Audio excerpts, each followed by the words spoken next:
Welcome to the Brewing Wellness podcast, nourishing UFT members, one conversation at a time. Brewing Wellness is a podcast created by the UFT Member Assistance Program to support the mental health and well-being of our members. In order to do the work you do every day and be present for your loved ones, students, and patients, your cup has to be full. Brewing Wellness focuses on mental health and wellness topics that can help us all thrive in our professional and personal lives. We'll be releasing a new episode on the last Monday of each month. Remember to listen to the Brewing Wellness podcast wherever you get your podcasts. And please, don't forget to subscribe. Now, let's get started. Hello, and welcome to a special episode of the Brewing Wellness podcast, brought to you by the UFT Member Assistance Program. This month, we wanted to bring you information about the paid parental leave benefits that the union fought so hard to win for its members. If you're a Department of Education employed UFT member who is preparing to welcome a new child into your life, today's podcast is just for you. We'll return to our normally scheduled programming in December. In addition to this month's special edition podcast, you're welcome to attend a virtual UFT Pathways to Parenthood workshop and learn more about your parental leave benefits. To register for a workshop or to learn more about your parental leave benefits, visit www.uft.org/parental-leave. If you have any questions, don't hesitate to call the UFT at 212-331-6311. Now, let's get started. Today, I am joined by Miss Tanisha Franks. Welcome, Tanisha. Hi, Emily. How are you today? I'm good. I'm so happy to be here with you. Tanisha is our expert on all things parental leave. She runs all of the workshops, and she basically knows everything that there is to know about these leave options. So she's here today to talk through it. You're not going to believe this, Emily, but parental leave is one of my favorite things to talk about. As you know, we didn't always have paid parental leave. It's a recent agreement we won. Many parents experienced hardships when they needed to take a leave because of the birth or adoption of a child or fostering a child. Ourselves included. Definitely. I didn't have the parental leave benefit when I had my two daughters, and first I exhausted all my car days, borrowed a bunch of them, and then for my second daughter, I basically had to use up all my savings to stay home, so it was really hard. Yeah, I have a similar experience. The last time I gave birth was 18 years ago, and there definitely wasn't a parental leave option. I, too, ran through all of my car days and ended up in a negative, and I had to return very quickly, just 8 weeks after giving birth. It was very, very hard emotionally to return to work with such a young child at home, but I needed the money, so I went back to work. Right. Yeah. So, but here we are now, and because it's an agreement that we were able to secure in 2018, it's important for folks to know that it contains specific requirements in order to fully take advantage of it. We want to make sure people can navigate these complexities because it can be confusing. It is important that misunderstandings don't get in the way of the benefit. Not knowing better can cost a lot of money. Right. So what you're saying is even though we have this benefit, that still it's difficult for people to understand exactly what to do all the time. And if they make a mistake, then it's not just like some mistake that can be always fixed. It can cost them a lot of money. And that's what you see? I do. Unfortunately, sometimes not having the knowledge, it can be costly. So we go out of our way to make sure that people know what is available to them and what they're entitled to. We have weekly parental leave. Well, it's actually called Pathways to Parenthood. It's Pathway to Parenthood workshops. And those workshops are inclusive of all the different leaves that one would take if they have a new little person coming into their lives. And you know that happens in different ways. You could be the person who gives birth. You could adopt a child. you could foster a child. And so with all of those differences, people really need to engage with the information so that they don't lose the benefit. Okay. So what you're saying is the first thing that people should always do is sign up for one of those workshops once they find out that they're expecting a child in whatever way. Absolutely. Okay. Absolutely. And we even have an option for Saturday, because sometimes people's weeks are really once a month on Saturday. We have that option. I want to give a shout out to all of the wonderful representatives that present those workshops. They're really, really helpful. But sometimes even with the workshop, it can still be a little bit confusing because you're hearing a lot of information about all the different options. So I thought we would just come here today to talk about parental leave. Given the new memorandum of agreement, it was an update, which is really awesome. And we wanted to just have this conversation because I have noticed that people are making mistakes, and I wanted to make sure that people got the information, and if they need any questions answered, they know they can always come to us. But just to talk about parental leave specifically, because that is the one that has the new agreement and the amendments that we were able to get. I speak to people often who aren't always happy, I would say, with the benefits that we get when they have a new little person coming into their life. And what I share with them is that we definitely are coming along and that we want to continue to build on what we have. And so when we're speaking with them, it's definitely a two-way street where we're giving out information, of course, but we're also receiving their experiences so we can continue to make this benefit better. Right. So I am super excited because we were able to take a look at what people were saying to us since the benefit first came to be in 2018, and we've been able to make some changes based on some of the things that were shared with us, a lot of the things that were shared with us. That's great. And I still think it's important to remember. I remember at the day that the agreement went through, the next day, one of my colleagues came up to me and hugged me. And she just had tears in her eyes, and she said, I can have another child now. And I couldn't. And I didn't think that my child was ever going to have a sibling because I couldn't figure out how to make it work financially. And she said, now I can do that. And so just to remember that we've come so far, because we should stop here, but that it is a meaningful thing and a meaningful place that we've moved to recently, and we'll continue to move forward. Absolutely. One of the things that immediately changed when we secured the paid parental leave is that people who don't give birth actually have a way to get paid. Prior to paid parental leave, they were eligible for leave, but it was an unpaid leave. So if you didn't give birth, you didn't get paid, right? And so now that's changed, and so we're happy about that. And if you did give birth, you actually do now have a way to expand how much you get paid, which is the situation that I am sharing, that after 8 weeks I had to go back, but had I had parental leave back then, I would have had a little bit more time at home. Okay, so tell us, what is the paid parental leave for the listeners that are listening now? What is the thing that we won that is different now from before to now? What is paid parental leave? When we say we won paid parental leave, what does that mean?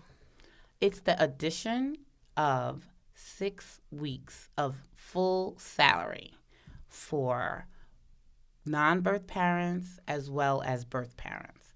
So because you have a new little person, that's the way I always talk about it, you have this new little person in your life, you are eligible, if it's during school time, to receive 6 weeks worth of pay.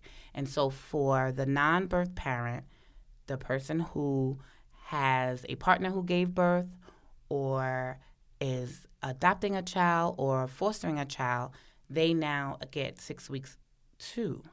The birth parent who always was able to use CAR if they gave birth when there was school for 6 or 8 weeks can combine those 6 or 8 weeks of car usage to that 6 weeks, and that becomes parental leave. Got it. So what you're saying is before, the only way you could still continue to get your money and get paid after you had the child, or if you were the birth parent, was by plugging in your car days and using them. But now there's 6 weeks that's just paid to you without touching any car or anything. It's just there for you, and that's what paid parental leave is. Yes. And you can combine those two, you're saying too. Can you explain that a little bit more? Because that's interesting. Yeah. So if you are the person who has given birth, the DOE gives you 6 weeks of car usage and is considered a recuperation period. That recuperation period requires you to use your car days.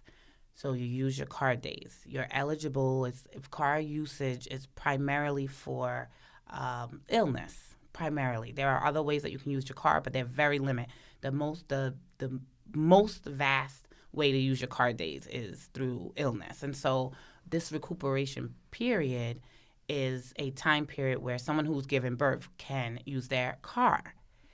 Now they can use their car and get this additional 6 weeks. So a person with enough car days to get through the entire recuperation period could have a paid leave as long as 12 weeks, 14 weeks in the case of a cesarean section delivery. Wow. Okay. So paid parental leave, which is that 6 weeks of paid leave without car usage, that's different than when you refer to maternity leave. When you refer to maternity leave, what are you referring to, and how are those two things different? So maternity leave is what you and I did. Maternity leave is what I took 18 years ago. It's only the use of the car for 6 or 8 weeks. So I had a C-section 18 years ago, and I used my car days until I got to 0. And because I was taking maternity leave, I was able to borrow. I ended up borrowing 13 days. So when I came back to work, my car was negative 13. So that is maternity leave. There's no additional pay when you take maternity leave. If you are selecting maternity leave in our self-online leave application system, which is where you apply for the leave, you are not going to get the extra 6 weeks. You're only going to get whatever you get by using your car days. That is maternity leave. Okay. It's very, very different from parental leave. Sounds very limited, sounds like old news, sounds like something that we don't want to focus on for today. Right. We should stick with talking about paid parental leave because that seems to be where we are finding this benefit, where we'll get paid, and up to 12 weeks, 14 if you have a C-section, like you said. That's correct. The thing, though, and we alluded to this earlier, is that the parental leave is an agreement. It's something that has, if you will, requirement pre and post requirements. So in order to be eligible for parental leave, you need to have been a DOE employee represented by the UFT for 12 months. And then in the last 12 months preceding the leave, you need to be active. And if it's your second parental leave, it becomes 10 months of active status. Okay. So there might be people who would love to take parental leave, but they're not eligible because they haven't worked long enough. For instance, I met a phenomenal new teacher whose wife was pregnant and due in February, started in September. She had the baby in February. He was not eligible yet for parental leave. So there are requirements. The other thing is that there is a post-leave requirement, and that is that you're going to return to service for the DOE and provide 12 months of service. It doesn't have to be consecutive, but it is a 12-month requirement.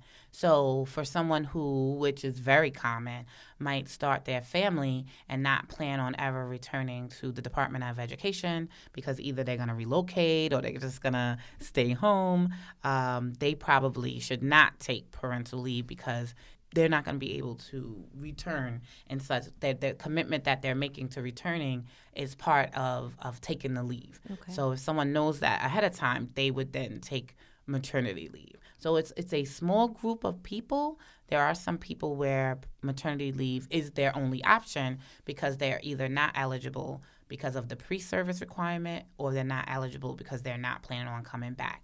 But everyone else probably definitely wants to not only take parental leave, but they want to apply for parental leave. And Emily, I have to tell you, that's where we see the most issues. Application process? The application process. Application process, which is born out of the agreement. So is it run by the DOE? Yes, the application is a system, and it's actually called the Self-Online Leave Application System, SOLAS.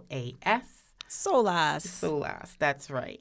So the agreement indicates that once your covered event occurred, and the covered events are what we've been talking about, giving birth, having a partner who gives birth, adoption, or fostering, you have 10 days from that covered event to apply for parental leave. Otherwise, you forfeit your eligibility without an extenuating circumstance. So what happens if it's 10 days goes by, if I was getting ready, I didn't remember to apply, I had the baby, I didn't make plans for, if this is a difficult birth, or if I'm distracted, someone else can step in and help me with this application, and 10 days goes by and I just forgot. Are you saying that I wouldn't get paid at all?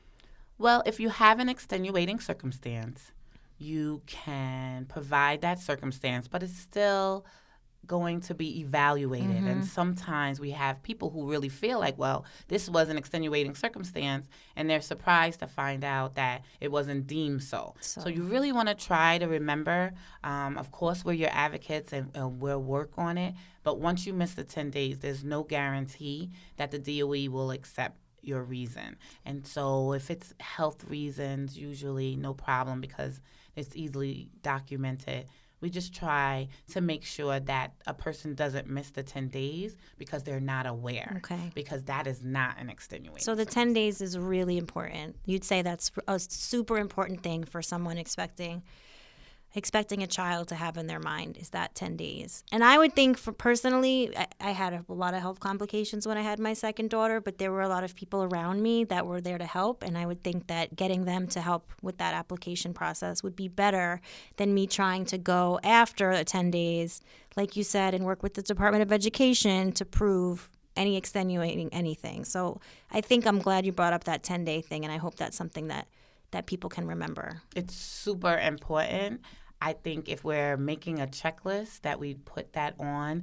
I remember the doctor giving me a little checklist, and I one of them was pack the bag, so I had to because babies don't always come when they're expected, right? So you have that bag packed. Maybe this is one of the things that you have on your list as well. They actually suggest, and when I say they, I mean the DOE, the Department of Education, the employer suggests that you apply 15 days before the covered event. Oh, so you can do that too? That's also an option? Absolutely. So maybe you do want to note 15 days before I need to make sure I apply. If you apply before the child's born, though, you have to go back and confirm the birth, and that, again, has to happen within the 10 days. Got it. So you confirm the birth, you provide the documents. Everyone understands that babies come. It's just the estimate, the due date, and they often come whenever they're good and well pleased. So we definitely know that things will happen, and maybe in your mind it was 15 days before, it becomes 3 days before because you go into labor a little bit early. Mm-hmm. So I think the 15-day suggestion is really a good idea. The other thing that 15-day before the covered event does is it gives our welfare fund a heads up that this covered event is going to occur, and our welfare fund is where the 6-week payment comes. Because what I didn't say, Emily, is that what happens is during the 6-week period where you're no longer being paid by the DOE, you go off of DOE payroll and you get one single payment from the welfare fund. And so we are involved in this process because where the 6-week check comes from. And so we kind of get a little notification, okay, one of our members is about to have a covered event, and we get on ready. And this process has become really streamlined, and people are getting their payments really quick as long as they apply on time. I remember during the negotiation process, I feel like that was really important, that the UFT really wanted to make sure that they didn't leave it up to the DOE to pay people for this agreement, because we all know what happens with payments from the DOE. It can be more complicated, and just trying to work with them to get stuff on time. So I'm glad to hear that it's streamlined. And when can people expect that check to come? So should they have a little bit of savings saved up to kind of hold them off in the interim if the DOE payroll stops while they're waiting for the UFT check? So the person who gives birth, if they're using their car days, they have a little bit more of a cushion. But remember, parental leave is for people who give birth. It's for people who adopt, people who have partners who give birth, and fostering. So it's possible that you're not able to use car days, and there will be this period where you might be off of DOE payroll and you're waiting on that check.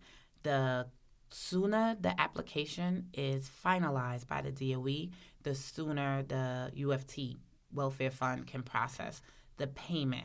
So we can't give a definite time frame, but like I said, we have gotten better at streamlining, and as long as there's no issues, it comes pretty quickly, but it cannot be issued until the leave is approved. That's why you don't want to wait too long to apply. And the other thing that is super important is that, there's these time periods where you have the 10 days. Well, if you wait the full 10 days, that's going to slow down the processing of the application. You have another amount, 21 days, to upload the documentation. If you wait the 21 days, of course, that's going to slow everything down. So provided that things are done in a timely fashion, it really helps the check get issued quicker. Okay.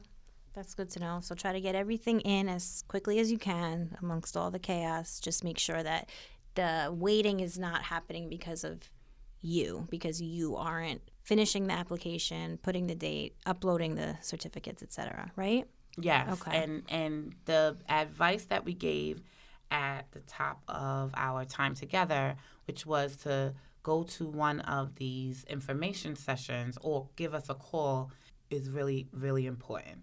If you give us a call, again, 212-331-6311, we will be able to answer your individualized questions. It's a good idea to go to the workshop first, because then you can get some prior knowledge, and your questions will be more individual to your own situation, but you won't need the definition of the terms. We're giving a lot of information now, but once you have that under your belt, then if you have some clarifying questions, they'll be coming from a place of knowing already, or at least being a little bit somewhat familiar. Even if you're still confused, you'll at least know, one thing from that, because I can honestly talk to someone who doesn't know anything, and it could take, 50 minutes, opposed to someone who at least understands the terms and some of the basic rules and requirements. That shortens our time together because it's more streamlined. Again, it's informed in what their individual circumstances rather than general information. Is there any place else people should look before they sign up for this workshop, or while they're preparing for their attendance in this workshop, to kind of give themselves that prior knowledge? So HR Connect web portal. If you've ever been brave enough to call HR Connect, you know that there are really long wait times, and sometimes you even wonder if people know what they're talking about, because it sounds like they're reading. And I personally love when they're reading, because at least I know what they're saying is going to be accurate, right? So at some point, they're reading they're getting their information from a knowledge base. And at some point, it became clear to them that they could make this knowledge base available to people. So we have access to all of the knowledge that one would get if they called HR Connect. So if you go to the HR Connect web portal, you can get an article about parental leave, about all the other leaves that one might take when they have this circumstance that leads them to parenthood, the pathway to parenthood. So that's a great resource, HR Connect web portal. Okay. In addition, we work really hard. The UFT's website is really chock full of knowledge. So everything that we're saying is available there as well. And so if you have any confusion, you can go to uft.org and you can find a lot of information about this as well. Okay, I think it's under the leaves section on our website. And one part that I really liked was that there's an FAQ. It's our FAQ, and it's, in a question and answer format. And when I looked at it the other day, I saw it was written in a really understanding format with a lot of pretty common questions. So I think maybe it will be helpful for people to look through that also. Yes, it can definitely be overwhelming. And so we pride ourselves. When I said that this is one of my favorite things to talk about, I was not kidding, because I understand, like we shared, I've been in a tough situation and wish that I had the information and the support. So we pride ourselves on making sure that our members get the most out of this benefit that we all fought so hard for. And we've seen what was before it. I look forward to continuing the work. So as we go on, it gets better and better. What it is right now is really great. Okay.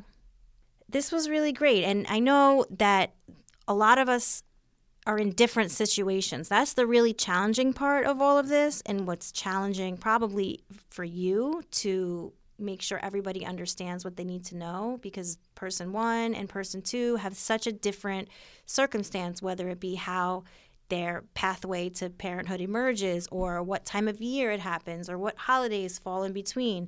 So for people thinking like, I have such an individual circumstance and I don't know what I need to do, what's your advice for them? I would really say that they would get a lot of benefit from experiencing the information session that we have, Pathway to Parenthood, and getting a general sense of how everything works, and then giving us a call, again, at 212-331-6311 to speak to a leave specialist so that they can construct their leave. And because we have the conversation so many times, those small nuances, the individual circumstance, we know exactly how someone should navigate those, and so we'll support them through that. So it's a good idea.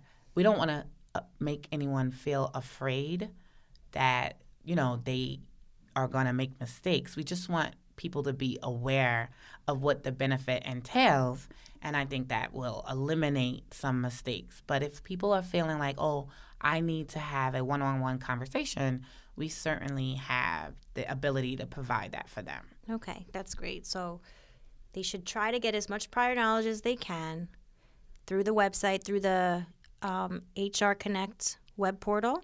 Sign up for a workshop. Listen to this podcast, because we explain a lot in this podcast. That's sort of our general basis to understand about what you're entitled to. And then after they're done with the workshop, when they try to construct their individual plan based on, and I've seen these workshops and I've seen how you go through it with people, and it's really amazing how you take the calendar and you show people examples of how they can calculate exactly how many days they can get. So I'm really confident that people get a lot out of those workshops. And when they're done, if they still have questions, that's when they should call to speak with a leave specialist who can help them with their individual nuances.